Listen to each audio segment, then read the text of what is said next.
Hello, friends, Folk and Flick, my virtual buddies, virtual pals, and my real pals.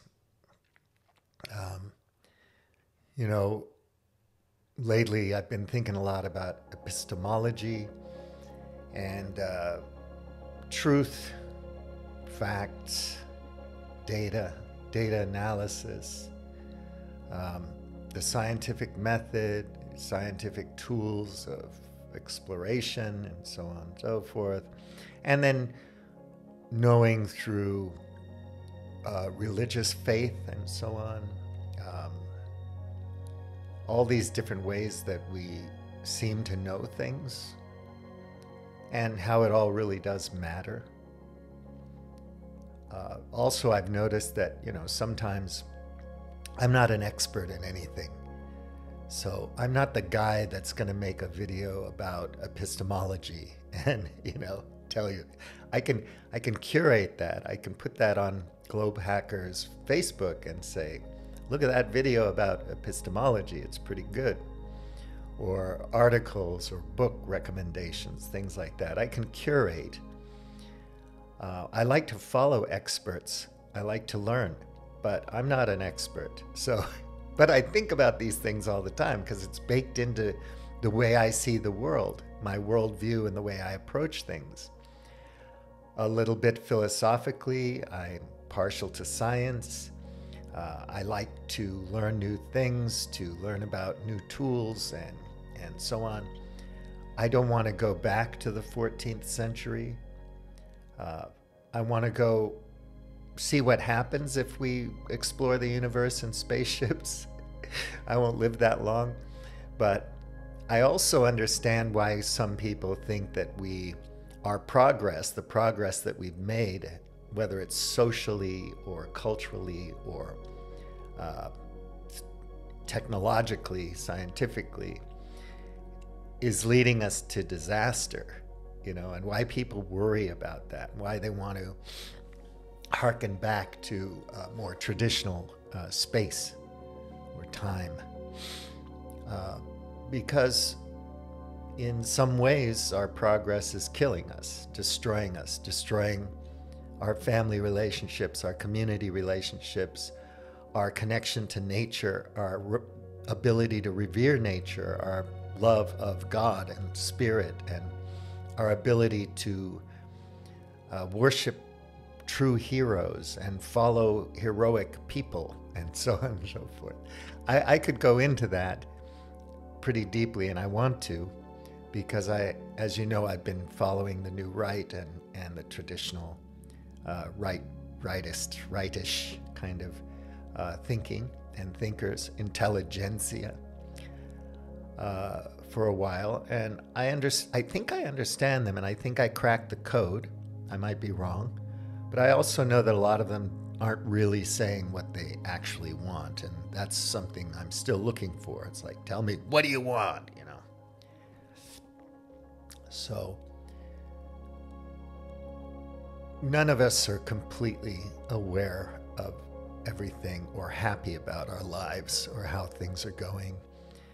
And 3,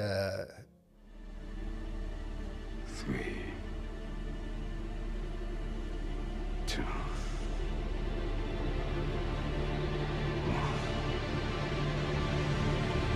Fuck it.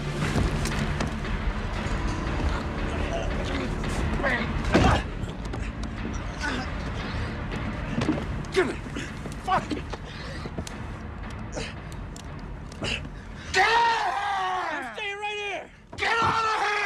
Staying right here. I'll blow your fucking head off. Then do it. You want to do it? Do it. Let's go.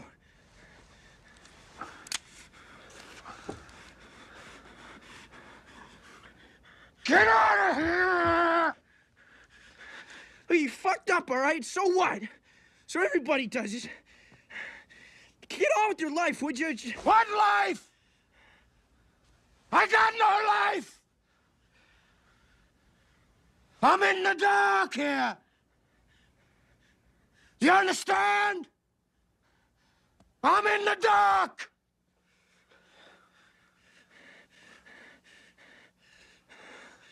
So give up. You want to give up, give up. Because I'm giving up too. You said I'm through, you're right, I am through. We're both through, it's all over. So let's get on with it, let's fucking do it. Let's fucking pull the trigger, you miserable blind motherfucker.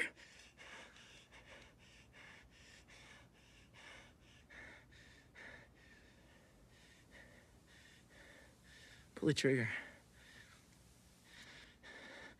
Here we go, Charlie. I'm ready.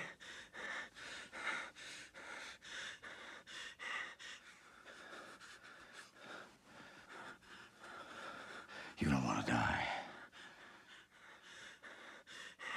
And neither do you. Give me one reason not to. I'll give you two. You can dance a tango and drive a Ferrari better than anyone I've ever seen.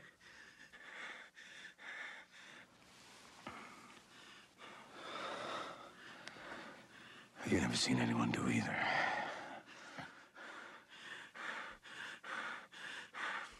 Give me a gun, Colonel.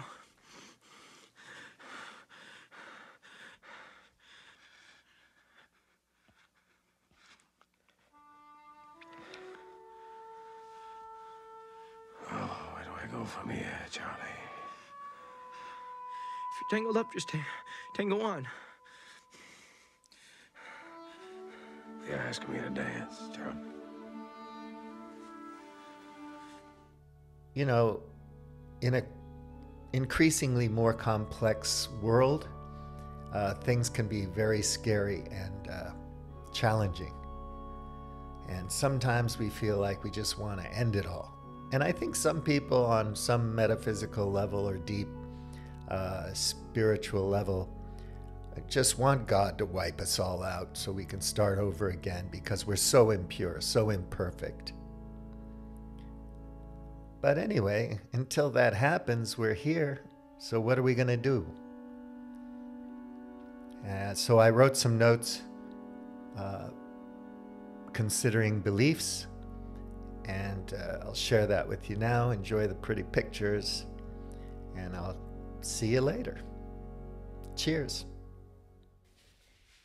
Reports that say that something hasn't happened are always interesting to me because, as we know, there are known knowns. There are things we know we know. We also know there are known unknowns. That is to say, we know there are some things we do not know. But there are also unknown unknowns. The ones we don't know we don't know.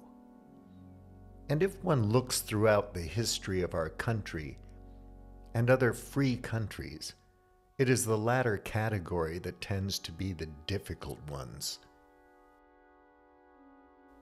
This quote on epistemology is from the Internet Encyclopedia of Philosophy. Of course, not all beliefs constitute knowledge.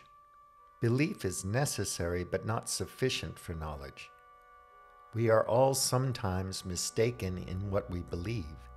In other words, while some of our beliefs are true, others are false. I want people to study a course in epistemology. Take a MOOC or read an article on epistemology at the Internet Encyclopedia of Philosophy. That's an excellent place to start. At globehackers.com, in my book recommendations page, there is a link to This is Epistemology by J. Adam Carter and Clayton Littlejohn. I read this quite a while ago and am reading it again. It's comprehensive and fun to read. It's, the style of writing is very accessible to anybody. So in the blurb on the Amazon site for the book says, what is knowledge? Why is it valuable? How much of it do we have, if any at all? And what ways of thinking are good ways to use to get more of it? I was introduced to epistemology during an introductory philosophy course in college. Later, I took another course that focused on epistemology, and I'm really glad I did, because now it's baked into my way of seeing the world and thinking about the world and experiencing the world. I want people to learn about heuristics and biases and understand what Bayesian analysis is. I want people to know that numbers, statistics, and data are important. And I want people to understand how difficult it often is to analyze numbers, statistics, and data.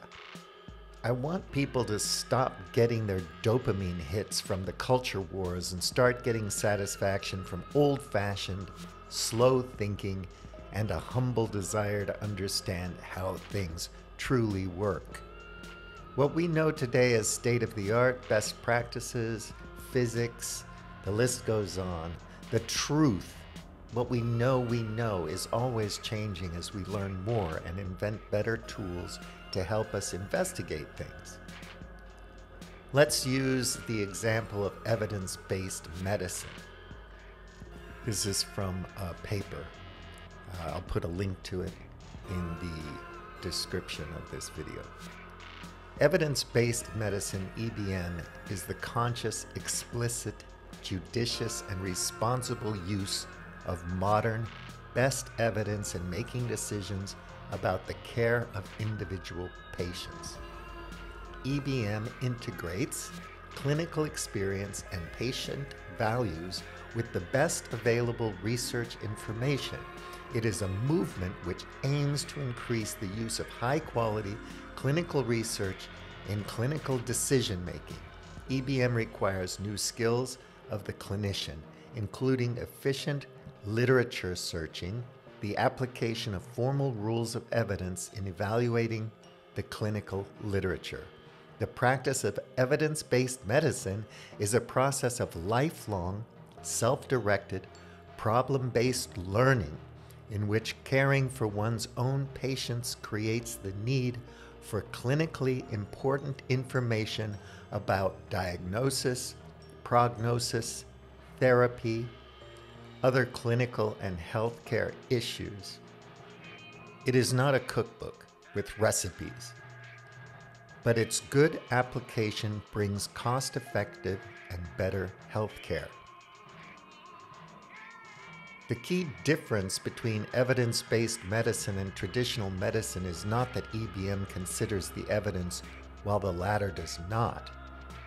Both take evidence into account. However, EBM demands better evidence than has traditionally been used.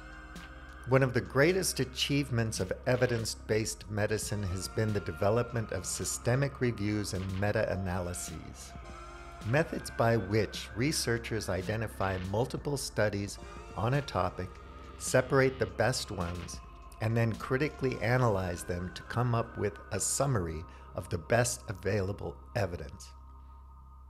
The EBM-oriented clinician of tomorrow have 3 tasks. A, to use evidence summaries in clinical practice. B, to help develop and update selected systemic reviews or evidence-based guidelines in their area of expertise. And C, to enroll patients in studies of treatment, diagnoses, and prognoses on which medical practice is based. So anyway, that's an interesting paper, and you can read it if you want to. The point is, we have to admit that we have to rely on experts, and we also have to admit that we have to rely on evidence. So the thing that always gets me about Donald Rumsfeld's thing is that the last part, and if one looks throughout the history of our country and other free countries, it is the latter category that tends to be the difficult ones. So it's that category of the ones we don't know, right? So if there's potentially weapons of mass destruction in Iraq, it's the what we don't know about it that will get free countries in trouble. So we might as well just go in and pretend that there's evidence for weapons of mass destruction in Iraq and kind of preemptively, destroy their capacity to build them at some future date. Anyway, most of us know the history of that. And we continue to do things like that all the time. The West, free countries, have done it in Ukraine. And we just take it for granted. The unknown unknowns. So it's that whole idea that all of the pundits somehow are psychic and know exactly what Putin's motivations are. Well, there are plenty of things motivating people to make decisions, beliefs, all kinds of motivations, greed, power, status, health, whatever. You can pick your motivations. They're complex and obviously multiple. And sometimes there are unknown unknowns. And what we do is we investigate until we understand what the truth is, what the facts are. And then we base our analysis on the facts and the truth. But now it's fashionable to not care about the facts or the truth because we're emotionally connected to a community of ideologues or believers or true believers. And we want to fit into that community. There are rewards, both in terms of brain chemistry and also in terms of money and career advancement, if you fit in to that belief system. Doesn't matter. The facts don't matter.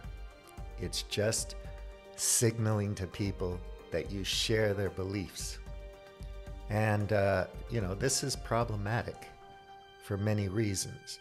And there's lots of material out there in book form, university courses, websites, bloggers, so on, that talk about these kind of things all the time. You can read magazine articles, newspaper articles.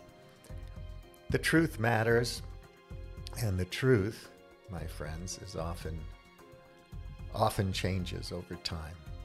So anyway, evidence-based medicine is a good example of ways that science tries to discover truth. Science isn't a religion. Nobody's saying that, and nobody should say that. Science is a quiver of tools and processes through which we learn about how nature works.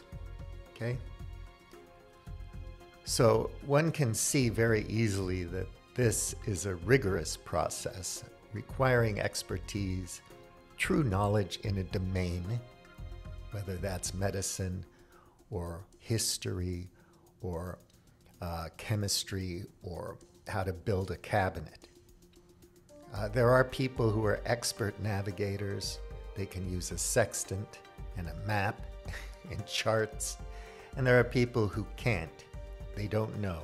There are people who can do the math and people who can't do the math. So an unknown unknown might be you're admitting to yourself that you can't do the math, which is fine. You can learn to do the math, presumably, if you have the, kind of instincts for it. Or you can choose not to learn the math and learn how to speak French. It's up to you, but you know when you know how to speak French because you'll go talk to a French person and you'll understand each other. You'll have a great conversation in French so that you'll know beyond a shadow of a doubt that you can speak French. And you don't even have to believe in that anymore. So, why do we believe? We all think we have good reasons to believe what we believe, right? So maybe Putin or somebody else is making decisions based on the actions of other entities, people, governments, action, reaction, action, reaction. Who started it? Who knows? It's the flow of things. And people make decisions based on what other people are doing, what they think they know, what they understand about a situation, a context. And this is just normal, right? People make decisions and take action for good reasons. Now, even if their reasons are wrong, and they might learn that they're wrong after engaging in some activity or whatever, they're still, in their mind, making decisions and doing things based on good reasons. So we have to believe in what we're doing. We have to believe in what we're thinking. Belief is important. So you read Carlyle, you talk about sincerity and belief and so on. Yes, but he's a nuanced thinker. He also talks about where these leaders, these heroes went wrong, how they were all human, how their belief and their sincerity led them to do great things, but great things weren't great for everybody, not even for the hero themselves in many cases. We read tragedies, we read Shakespeare, we read mythology. We know what can happen to even the most powerful gods. So we all think we have good reasons to believe what we believe. I'm always asking people, just tell me why you believe that. You know, tell me what your faith is. Tell me what God is. Tell me what your soul is. Tell me why you believe it's that way. Where did you get your information? What culture are you coming from? Just tell me the truth. As far as you know it, give me your story, because I want to understand it, even if I might not believe it. Understanding is an important aspect of belief. You can't believe in something you can't understand at all. So people who believe in God obviously think they understand the mind of God to some degree. And maybe they do. I don't know. That's an unknown for me. But I don't have to doubt their sincerity. They may be indeed sincere believers and have good reasons to believe what they believe. So, most of our beliefs are emotion and bias-driven shortcuts that help us fit into community relationships, because we are not just individuals or persons devoid of any connection to anything else in the world. We're part and parcel of a community, or at least part of a community. We have relationships. The people that we communicate with believe certain things, have biases, have shortcuts, what we call heuristics. So being sincere in your beliefs doesn't make them special. One can sincerely believe ridiculous and destructive things. You can be a part of a sincerely destructive movement, like the National Socialist movement of Nazi Germany. I can still imagine a counterfactual history where they win and the world goes on to be something that isn't that bad, even though it's bad for most people who get wiped out because of this ideology. But sometimes when I think about conservatives, New Right, and so on, I understand the reaction against the neoliberal world order that really kicked into gear after World War II with the power of the US Navy, with logistics and shipping, with containers, with global supply chains, and rampant consumerism across the world. Literally, the US had the power to make a global economy, the likes of which could not have been imagined 100 years before. And we simply didn't have the tools and the capability to do it. And the world got on board. It got Americanized. It believed in the vision of Disneyland and Netflix and iPhones and everything that came before it, with the wonderful miracle of billions of slaves in the form of petrochemicals that powered our machines and allowed us to create fantastic products and services for people, brought people out of poverty, fed billions of people. And that world order is threatened now. It's probably going to crash and burn with climate change. And there's a book I'm reading right now on that, which I will put on the home page of globehackers.com. And I recommend everybody read that, but I'll talk about that in another video. Right now, I just want to talk about belief. So, obviously, the consequences of one's beliefs can be complex and impactful. A belief can motivate a person to do great things or horrible things. Beliefs can set you free or imprison your mind and soul, whatever you think a soul is.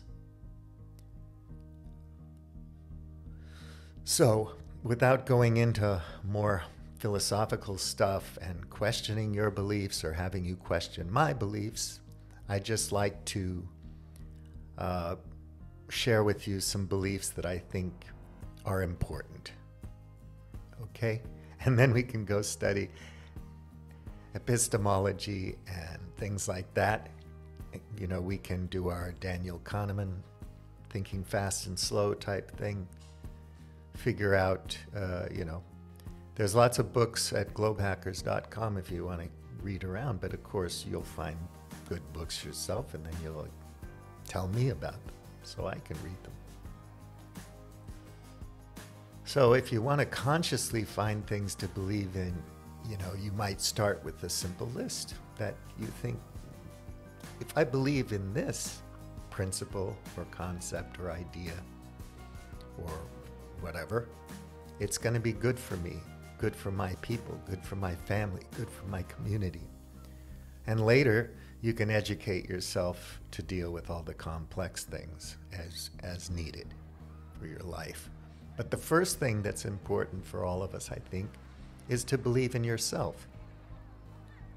You gotta have some belief in yourself. I think that I don't have to talk much about that, but if you don't, then you need some help.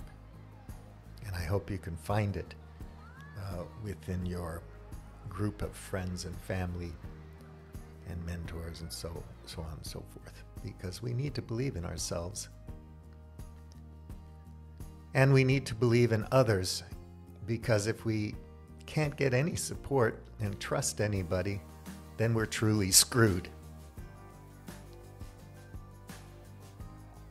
And something I really believe in is the power of kindness, because I'm in a kind place. I chose to come here and live in a community that's more kind, that's kinder, because kindness is never overrated.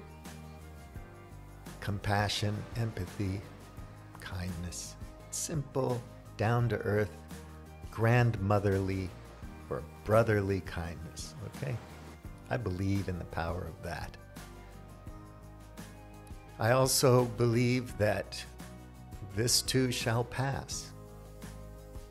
No matter how hard things get, how difficult, it's gonna pass. I got a hip replacement and finally healed up. Now my back hurts.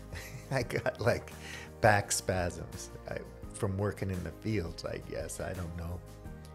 And no, it's not kidney problems. It's just these back spasms. And I know that I'm going to sort it out, that it's going to end, that pain.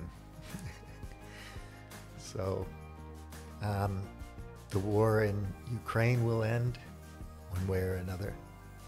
This pandemic will shift and change. There'll always be something, but the bad things will end and we can move on. I want to believe that, right? And you have to have a certain amount of belief in your own particular brand of inner strength. and in the strength of others, to be courageous, to be able to understand that this too will pass, and that hope is a good thing, that you can believe that hope is not just being a Pollyanna, glass half full, everything is rosy kind of guy. You can just say, guy or girl, yeah, it's good to have hope. So even though I'm a little bit apocalyptic and worried about things, especially some existential risks that we seem not to pay any attention to, I still have hope that something good can happen. Maybe we'll sort it out. It's also a wonderful life, isn't it? You've seen that movie, and you know that your influence on the world around you is important and positive. If you believe that, that's a great thing.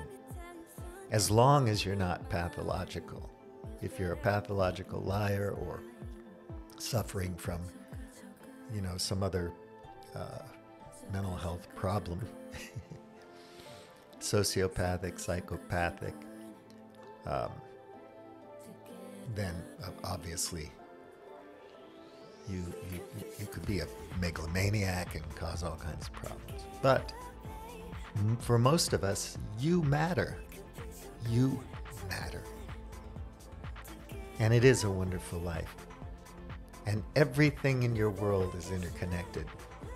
Whether you know it or not, you can believe it. Because none of us are an island. I don't know what that homunculus is called consciousness, or that thing called a soul that's really just not a thing. It transcends material reality. But I do know that in our world, our physical world, everything's interconnected. And believe in truth. That's a hard one, but without even the desire to do that, what are we left with? And believe in your effort to discover the truth. Some truths will evolve over time, and that's a good thing. You can be truthful. You can be honest, and you can discover what's known, what's truly knowledge. You can discover the facts. And your words matter.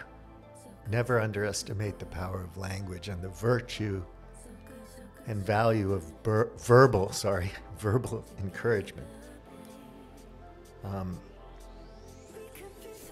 Sometimes I want to lash out, and I used to do that more, and I'm trying to do it less and less, Take a breath. Understand that what you say is going to reverberate in this interconnected universe in which we live, especially social, human universe, right? I wonder if orangutan thinks, what I say this next minute matters. But I think my cat, when it communicates through meowing, actually understands the value of his meow, his communication. Also believe that hard work pays off. Everything's difficult, but hard work is really good for you. And if you just keep plodding away, it's going to pay off. Your goals and dreams are important and meaningful. Believe that. Otherwise, you're just not going to be strong enough to get up every day and plod ahead and do that hard work. Your dreams are important. So set your goals and try to achieve them. So I don't want to get into I'm trying to do some Jordan Peterson thing here. But I noticed that some of my friends, when I talk to them and I mention epistemology or something, they're really not familiar with it. So I feel like I'm using language that, they don't understand. Maybe they get the sense of it, but they don't really understand it. I don't want to seem like some academic guy, because I'm not. I just want people to value truth and beauty and your potential without being labeled a freaking bleeding heart liberal or something. Because I don't want to label myself, and I don't want you to label me either. So, you know, some things will change in your life, and you can believe in change. You don't have to be a progressive to see that. Things do change, they always do. But sometimes the more things change, the more things stay the same. So I'm just a human being, and evolution isn't going to change me. Maybe generations from now, something else will happen with human beings. I don't know, but I do change, but not that much. But I welcome change if it's a good change. And I also acknowledge that there are parts of me that I think don't really need to change that much. But that's just me. The real world changes all the time, and it affects you, whether you know it or not. So 20 years ago, we didn't have social media. Now we do, and it affects you, whether you know it or not. There's a change in your life that social media is determinative of. Because of social media, some things in your life have changed. Lots of them are good, some of them can be bad. So it's important for us to pay attention and try to figure it out. So we grow and change. It can be small changes or subtle changes. And then eventually we pass on.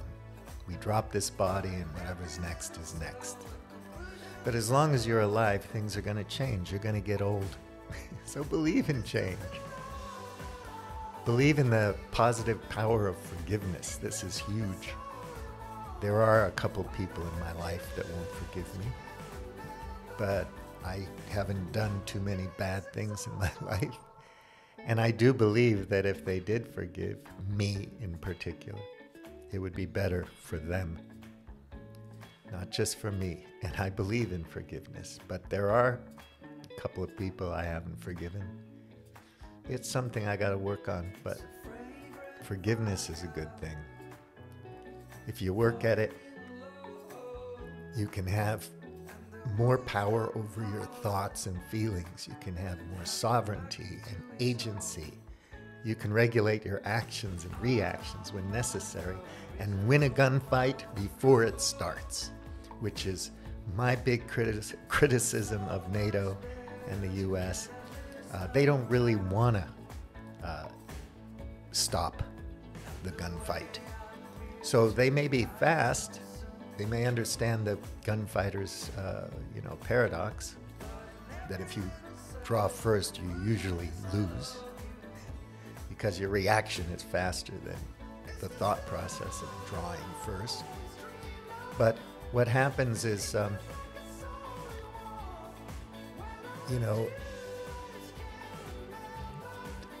they just want to do what they want to do for obvious reasons, because it pays the bills, makes them rich and powerful. If we stood back and thought more carefully about what we do, how we react to things, everyone's a reactionary because we all react to things. So you can talk about academic definitions of what a reactionary is if you want to. That's a different thing.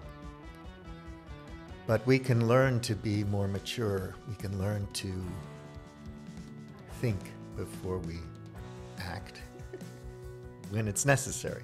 But of course, when the cat jumps out in the road and I'm driving, I'm glad I have fast reflexes. So I missed the cat. I want to have that instantaneous reflexive action that works when I have to block a punch. But I also want to think really carefully before I hit somebody in the face. And I want you to believe in learning, and I want you never to stop learning, because you have the power to educate yourself. Seek out mentors and educators to help you learn about things that are important to you. And learning never stops. I feel terribly sorry for anybody who thinks they have nothing left to learn. And I also feel sorry for ideologues when they think that because you disagree with them, you are a person that doesn't want to learn. Sometimes we have good reasons for disagreeing with people, and that gets back to epistemology.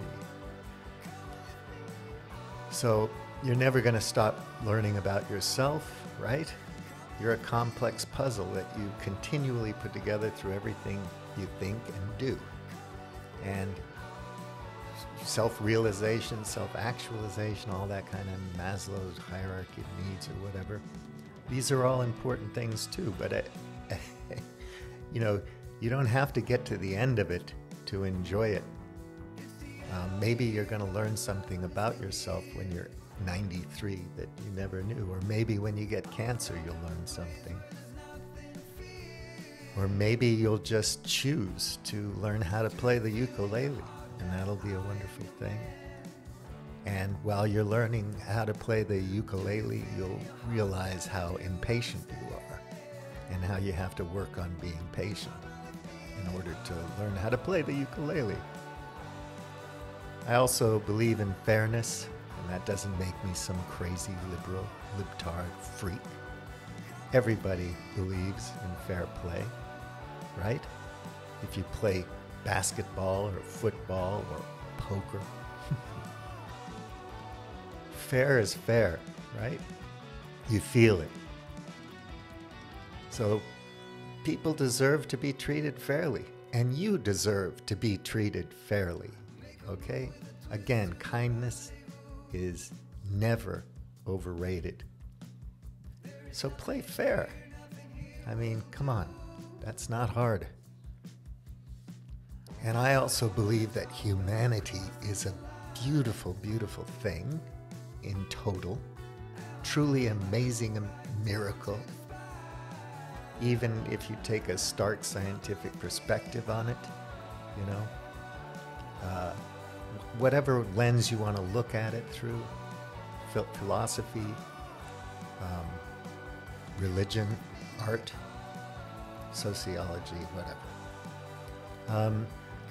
Humanity is amazing, a beautiful thing. Of course, we're not perfect. And when we're brought up in certain circumstances, with certain, genetic propensities, and sometimes it can be very difficult to live a good life. But we all have the potential. So a human being is a beautiful thing. I believe that. And humanity is beautiful. I believe that. I choose to believe it. I also think it's true, even though it's hard to uncover that evidence sometimes. And I believe in peace. And I believe in making peace. And I think if our leaders and our diplomats are not good at making peace, they shouldn't be our leaders and diplomats. Even the best general you can find throughout history was primarily a peacemaker. You'll find that out. You shouldn't know that anyway. Whatever. I'm sorry. Peacekeeping is better than making war. So I want to believe that eventually we're going to transcend our war-making side and live in peace, okay? You want to go back to Bronze Age, whatnot, you want to be a knife fighter, then be like Caesar and go out there and survive a few battles first, and then go on from there. All good generals are peacemakers, period. And our generals these days are not good peacemakers. For a lot of reasons that I talk about all the time. Won't go into that now. Belief is a powerful thing, but it's better if it goes with good epistemic humility and a concerted effort at understanding how things truly work. That's that. So thank you for listening and watching. Click like, subscribe, all that kind of stuff. Visit globehackers.com or cospelon.eu. Talk to me on Zoom, Skype, Google Meets, whatever. VoIP. Invite me to a party. come and visit. Let's communicate and try to understand how things really work in this world and be epistemically humble as we learn and grow. Bullion Tea, out.